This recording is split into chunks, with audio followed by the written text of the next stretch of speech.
Hi friends, ഇന്ന് നമുക്ക് ഒരുപാട് ഔഷധ ഗുണങ്ങളുള്ള ഒരു നാടൻ ഇഞ്ചിക്കറി തയ്യാറാക്കാം. This is Aishwarya. Welcome to taste with ice. ആദ്യമായി പാൻ അടുപ്പത്ത് വെക്കാം. ചൂടായി വരുമ്പോൾ ഇതിലേക്ക് 8 ടേബിൾ സ്പൂൺ എണ്ണ ഒഴിച്ചു കൊടുക്കാം. എണ്ണ നന്നായി ചൂടായി വരുമ്പോൾ ഇതിലേക്ക് ചെറുതായി അരിഞ്ഞ് കഴുകി പിഴിഞ്ഞെടുത്ത ഇഞ്ചി ചേർത്ത് കൊടുക്കാം. ഇനി ഇത് കൈ എടുക്കാതെ ഇളക്കി കൊടുക്കണം. ഇഞ്ചി നന്നായി മൂത്ത് വരണം. ഇഞ്ചി നന്നായി ഇളക്കി കൊടുത്താൽ നന്നായി മൂത്ത് വരുന്നതായിരിക്കും.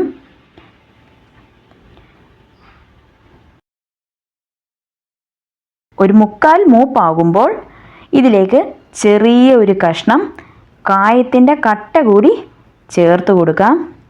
ഇതെല്ലാം കൂടെ നന്നായിട്ട് മൂപ്പിച്ചെടുക്കാം.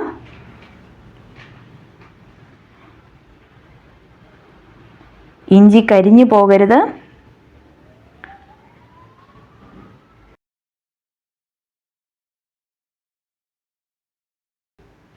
ഇനി ഇതെല്ലാം കൂടെ നമുക്ക് കോരി മാറ്റിയെടുക്കാം.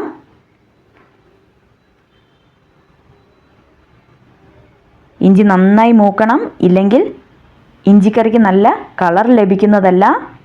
വറുത്തെടുത്ത ഇഞ്ചിയും കായവും നന്നായി ഒരു മിക്സിയുടെ ജാറിൽ പൊടിച്ചെടുത്ത് മാറ്റി വയ്ക്കാം. ഇനി നമുക്ക് ഇഞ്ചി വറുത്ത് കോരിയ എണ്ണ ഉപയോഗിക്കാം. ഇതിലേക്ക് 1/4 ടീസ്പൂൺ കടുക് ചേർത്ത് കൊടുക്കാം.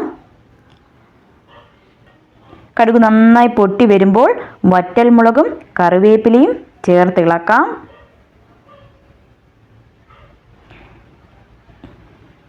ഇനി ഇതിലേക്ക് ചെറുതായി അരിഞ്ഞ ഒരു വലിയ സവോളയും 3 പച്ചമുളകും ചേർത്ത് കൊടുത്ത് നന്നായി ഇളക്കി യോജിപ്പിച്ചെടുക്കാം. സവോളയും പച്ചമുളകും നന്നായി മൂത്ത് വരണം. അതുവരെ നന്നായി ഇളക്കി കൊടുക്കണം.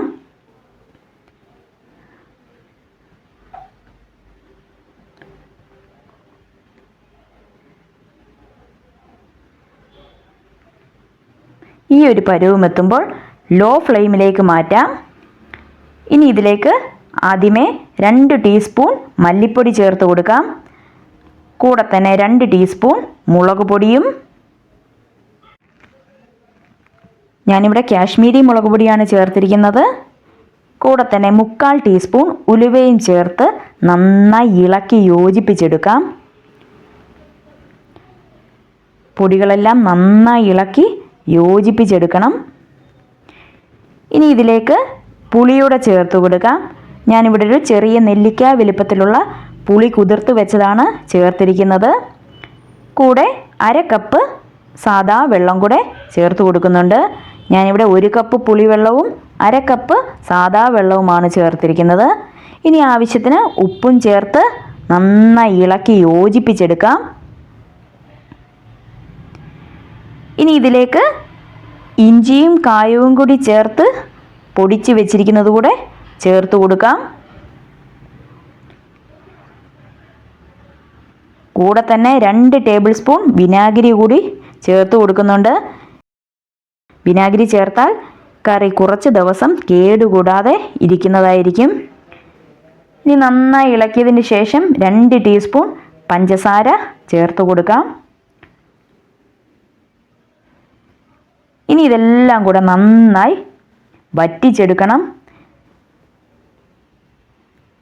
വറ്റിച്ച് നന്നായി എണ്ണ തെളിയുന്നത് വരെ ഇളക്കി കൊടുക്കണം.